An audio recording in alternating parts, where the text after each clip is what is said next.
So, I'm not really a religious person. Never really have been. But I've always wanted to learn more.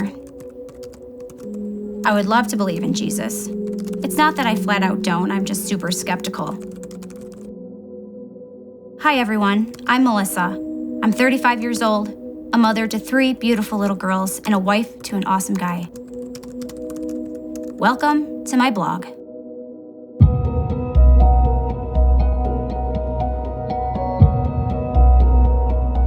I'm a pretty open book in, most aspects of my life.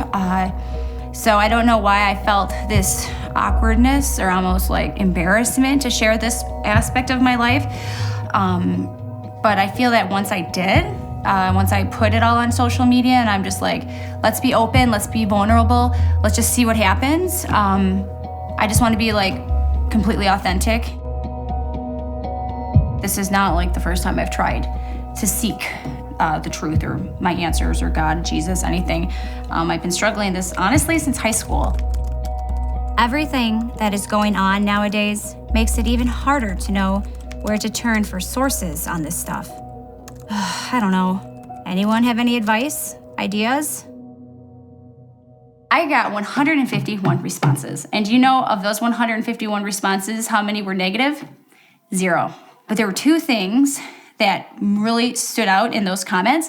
Number 1, oh my gosh, Melissa, that's exactly how I feel. Oh my gosh, I'm going through that same thing. Please let me know what you find out. Blah, blah, blah. There's other seekers like me. And the other one was, check out Kensington, check out Kensington, check out Kensington. And I'm like, whoa, that's crazy. Like, I'm not kidding you, at least 35 comments were, go to Kensington. One of my friends actually goes to the Troy campus.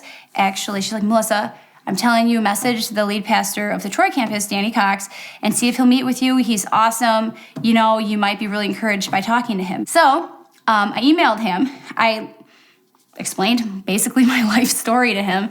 And I was like, can we meet for a couple minutes? When I first met her, Melissa, I was taken with her right away because that's my journey. I saw myself in her.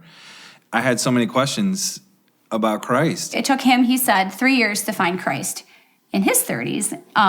So I think, my gosh, if Danny Cox, the lead pastor of a large church, if it took him 3 years to find Christ, then you know what? I can do it too. The first service I went to at Kensington was the summer of 2018, and they were doing a series called Kensington at the Movies. Today, we're going to continue on in this series by looking at Black Panther. And the one I went to was on Black Panther. And Andrew Kim was preaching, and the message was amazing, and it totally hit home because he talked about the Mahatma Gandhi quote, I like your Christ, but I do not like your Christians. Your Christians are so unlike your Christ. And when you hear that, it's like, ouch. That hurts, that cuts deep. And I'm like, whoa. And the fact that Kensington recognized that, especially like on my first time there, it was really refreshing because I feel that a lot of churches just sweep that kind of stuff under the rug. Truthfully, the biggest issue I struggle with is Jesus really the Son of God? Another big question I have is there life after death? And it's really refreshing to know that here at Kensington, like, I'm not alone. Everybody doubts. Even like the Pope and Mother Teresa, they've had doubts. I didn't know that. That's crazy. Like, that makes me feel so good. So I've done a lot through Kensington. The first thing I did was I joined a course, Alpha. It just really made me open my eyes and think about things in ways I never had before. I went on a women's retreat through Kensington in the spring called Smash. I literally did all the workshops I could because I thought, you know what? I'm here by myself. I know no one. I'm here to learn. All right, little girl, are you ready? And she's amazing. And just everybody I've come in contact with, not even the people who work here, just like the people that attend the service.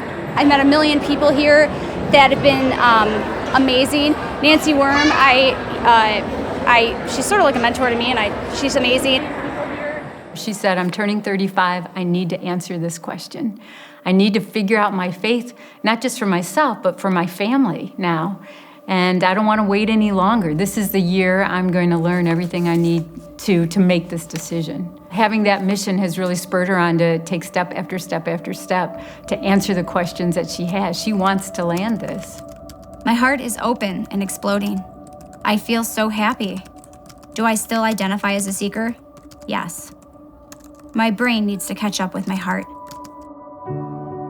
I'm still in the beginning stages, maybe on like mile 10 of my 100-mile walk or whatever.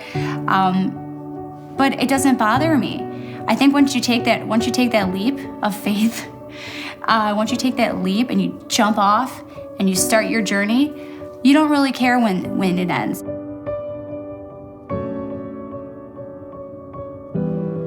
You hear churches a lot, or people on the news or on TV, they have a lot of these aha moments when coming to Christ. But what I've learned is most people that find Christ, it's not this big aha moment. It's these little tiny things over the years. And I feel like that's me. I look at where I am now and I look at where I was like a year and a half ago, and I'm night and day difference, and it's amazing.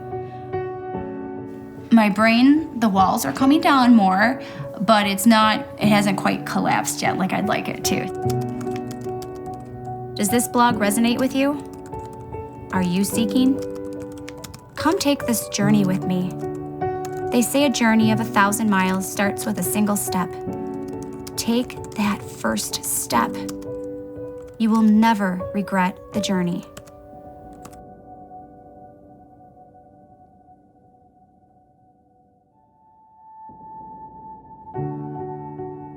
I remember that first meeting I had with Melissa.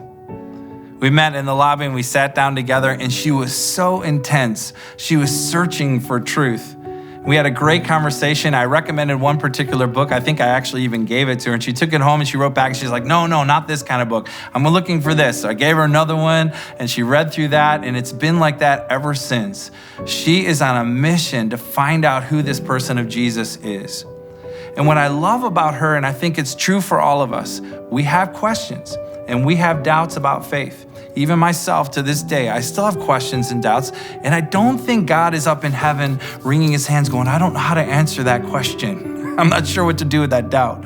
God knows. And what I love about our community is that we are creating a space where people can come in with their doubts, with their questions, and engage with Jesus and with his people.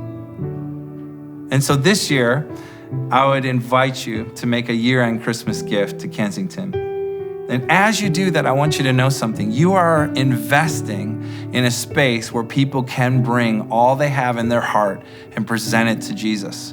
And here's what I know about Jesus. After watching work for so long in our community, he will take our questions, he will take our doubts, he will draw us into himself, and he will transform lives.